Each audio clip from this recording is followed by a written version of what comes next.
Now, WYFF News 4 presents For the Record. Welcome to For the Record. I'm Carlos Flores, in for Nigel Robertson today. Nigel is on his way back from covering the New Hampshire primaries for us and wishes he could be here. February is Black History Month, and there are so many individuals and groups in the upstate working to help improve the health of communities of color. We'll speak with Deborah Rice of the Phyllis Wheatley Center, but joining me now first this morning is Dr. Gail Wilson-Awan and Dr. Asa Briggs. Welcome, you two. How you doing? Thank you. Great. Thank you for having us. Thank you for being here. Let's go ahead and kick it off. Sure. Gail is the president of the Urban League of the Upstate, and Dr. Briggs is a psychiatric mental health nurse practitioner. You both are working on the McLaren Project. Yes. Please tell us about the history of this clinic in Greenville. Sure. Well, certainly, the Urban League of the Upstate, historic civil rights organization. So the things that are important to us are, of course, the legacy, the contributions of African Americans, and the McLaren Project, the building itself, is one way that we're doing that here in the Upstate. So here in Greenville, the building sits right on the corner of Academy and Wardlaw Street, right? That neighborhood looks a lot different today, Yes. right, than it did when Dr. McLaren was here. But certainly, Dr. Briggs can tell us a little bit about Dr. McLaren and sort of his Sure, significance to this absolutely. community. Yeah, so Dr. McLaren was a significant provider back in the civil rights movement. So he was the one that provided services for individuals in marginalized communities when larger hospital systems were refusing to allow him to practice. So the McLaren Center has a really rich history and a culture that is related to how do we serve better, how do we multiply good in our communities. And so he did that, and he built the McLaren Center out of his own pocket with private funds, didn't have a lot of backing. And so he really believed in the mission of taking care of people and giving them dignity at the same time. And so that is our hope as we continue that legacy of the McLaren Center, is how do we provide services for individuals who are still living in the margins and bringing them out of the margins by giving them quality health care in their community. And you were leading right into my next point. Yeah. This is a huge project, and I've drove past that building Yeah. many times. Yeah. And talk to me, once this project is completed, kind of what is its goal? What is it? What do you hope it serves for the community? Yeah.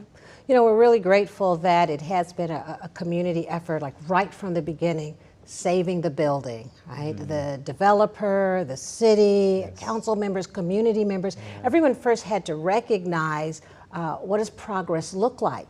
You know, and progress doesn't always mean that shiny new thing, right? So especially for this community, what Dr. McLaren stood for is really the significance. So it's about the building, but it's about so much more. So we're very excited that although the building is small, we've got a pretty big vision for what that's going to look like. Absolutely. So Dr. Briggs can talk about kind of what's going to happen upstairs, and then I'll swing in and talk about the lower level. Yeah, so we have exam rooms that are in the building, and so one of the things that we want to do is we want to make this a place where people can come and get all of the services. And so community-based interventions to include mental health, primary care, et cetera, because we don't want individuals in that community to have to go outside of that community. So we see there's just an opportunity for a lot of services in that building. So mental health is my specialty.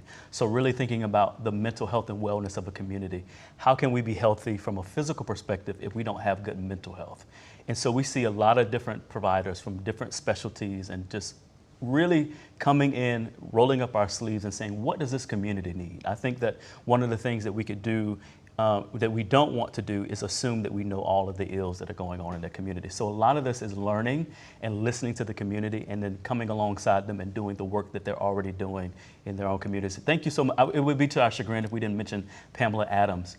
Pam Adams and her crew were very instrumental in saving this and going to the community leaders and going to Urban League and things of that nature, and talking about the importance of preservation, because that's history. And so I think that it is a great privilege for me to be able to continue that legacy of providing care in a place that meant so much to this community years ago.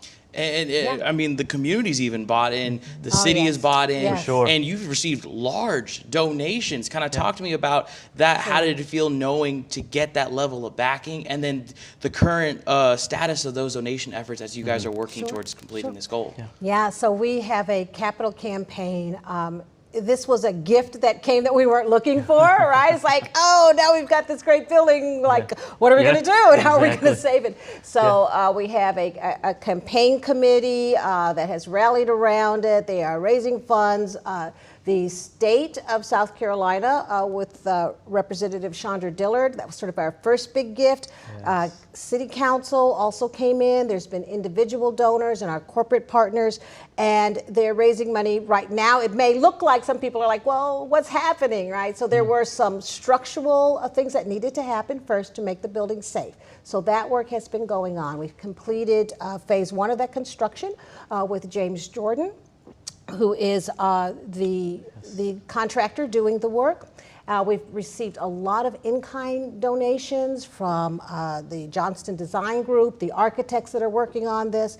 So when it's all done, right, we'll have this incredible inside. There's going to be exhibits outside as well. That's you know, awesome. it's like on every corner there's a story, That's right? right. So the Urban League serves, our mission is to serve African American and other underserved individuals, right? So what does that mean? To have professionals like Dr. Briggs, so a student can say, wow, that gentleman looks kind of like me, absolutely. right? So that's what we want to represent there, because that's Dr. McLaren's legacy.